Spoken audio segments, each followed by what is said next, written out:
The Birthday, because the director is a freaking genius. He wrote and directed it. He's like he's the Stanley Kubrick of Spain. He's the Quentin Tarantino What's of his Spain. name? His name is Eugenio Mera. Okay, can I make this point one more time? I'm not trying to be your therapist. I swear Go to God. ahead. Go ahead. Riddle me this, Batman. Mm-hmm. Okay. Would not, on some level, making peace with your childhood work be healing for you? I'm at peace with it. I'm at peace with it. I have no negative connotation. Because you asked me, was there something redeeming about it all? Yes. There was something, we never got to that. The love. The love.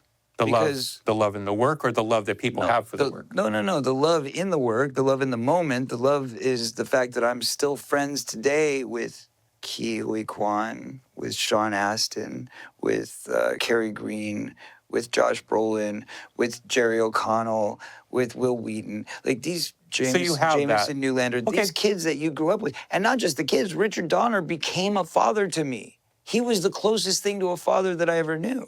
Okay, so that's what I was trying. I was trying to see if there was something that you held on to. Okay, that's it. There were some beautiful people. Yeah, I mean, who gives a fuck about a movie? And that's the thing is like, yes, for all the fact that there is this dark power that controls things in the industry or in politics or in wherever you want to go with it, there's this darkness that looms over, but there's also this beautiful, amazing light. That's all I was after. Yeah. That's all. I mean, it goes both ways. So at least you understand why I was harping on. Absolutely. Yeah. And let me tell you, I'm so eternally grateful for those connections that I made. I mean, Steven Spielberg treated me beautifully. Just today, Stephen King tweeted a picture of him holding my Funko Pop that I gave to you, and he's like, I got a signed Corey Feldman Funko Pop. He spelled my name wrong, but that's okay. It's the fact that Stephen King, one of the greatest writers of the world, is, flaunting his proud possession of my signed doll. Now you should retweet it and then misspell his name. Yeah, right, exactly. Those are little victories. Those are little victories. Just the fact that people care enough to remember, and the fact that we made some lifelong, lasting friendships that actually have meaning and value. That's my family, because I don't know anything else. I didn't have a real family. I haven't spoken to my mom or dad in 30 years. Because of the exploitation part of it? Since the book came out, so maybe not 30 years, 15 years. How much in terms of financial loss do you think you suffered?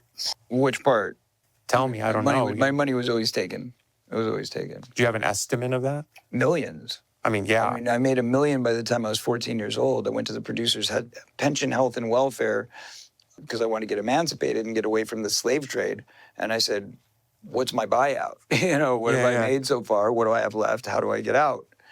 And they said, well, you've earned $1 million up until the point that you were 13. Now you're 14.